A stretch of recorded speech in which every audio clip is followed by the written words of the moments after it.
Hey guys, this is Alex Ramsey, host of Night of the Batman, and I'm here to review Batman vs. Dracula.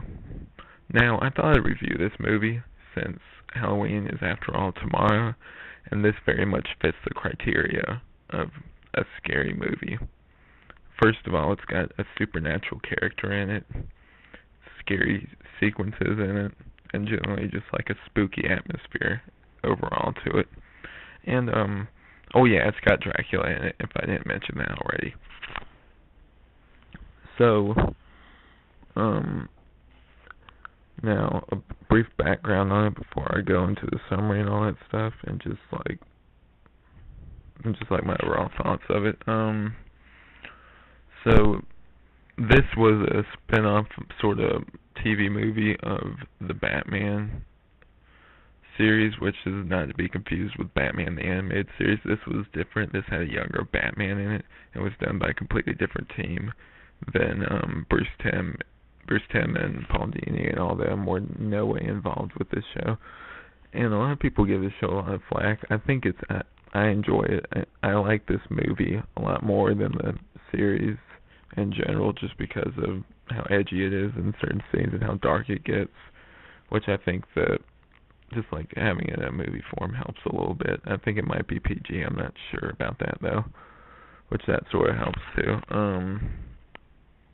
Yeah, this is one of the best things that the creators of that show put out, animation wise, and just like the whole spookiness of it too. So yeah, it has Dracula in it, and I'll get to some of my favorite parts of it soon. Okay. The summary. So it starts out with Penguin making another escape and getting caught up with the Joker, who escapes also, and then Batman apprehends one of them while Penguin gets away and goes to the cemetery, but Joker doesn't get away. He falls into the river, and Batman thinks it's his fault, thinks that he's dead. Because he gets like in this kind of brutal scene for like a Batman cartoon. He falls in with his joy buzzer line into the water and sort of just gets electrocuted to death, which I like that. I think that's very strong, and I like that they didn't shy away from elements like that.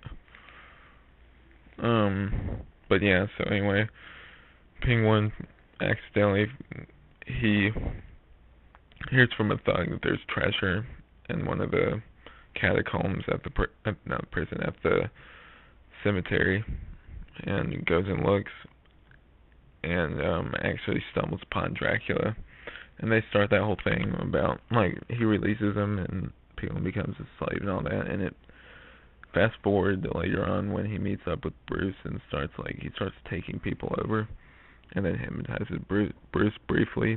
And Bruce starts to sort of connect the dots before that, and then wait a second, something's wrong with this guy.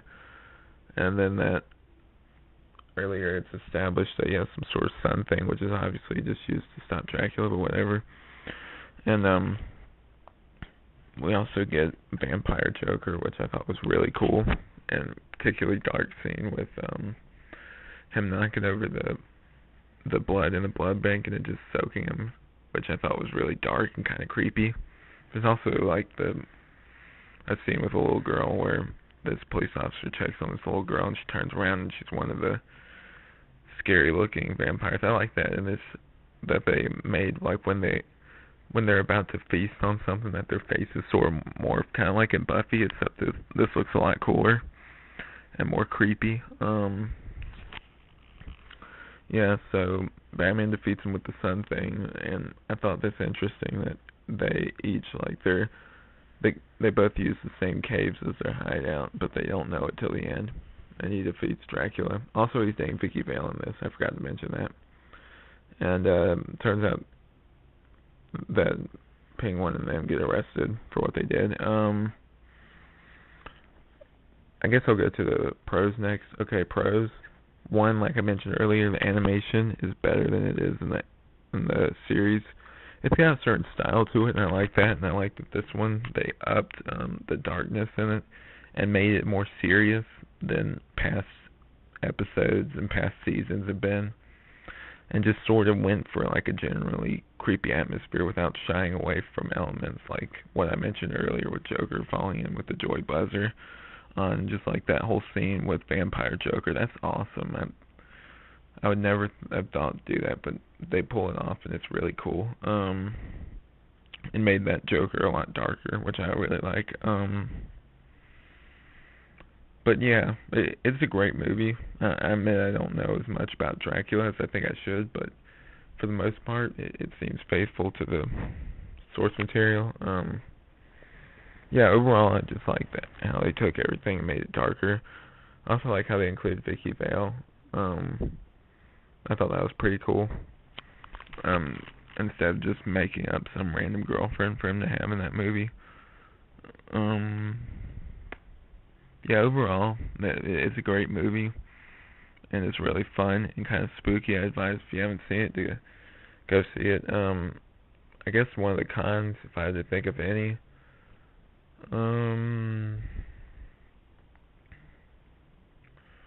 maybe the sun machine. I thought that was kind of like a very big plot contrivance, and that they could have thought of a more clever way to do that. That's really my only huge complaint, though. So yeah, it's a good movie. I advise you guys to go see it, especially with it being Halloween and everything, being Halloween tomorrow. If you haven't seen it yet, I'm sure you guys would enjoy it. If I were to rate it right now from 1 to 5, I'd probably give it a 3, which means it was good. Yeah, it's with the more dark tone and the animation and just like the creepy mood and atmosphere in general, it adds up to make a really good Batman movie. So yeah, I guess that's about it. I hope you guys enjoyed this video. Rate, comment, subscribe. I guess that's about it. Alright, see you guys. Bye.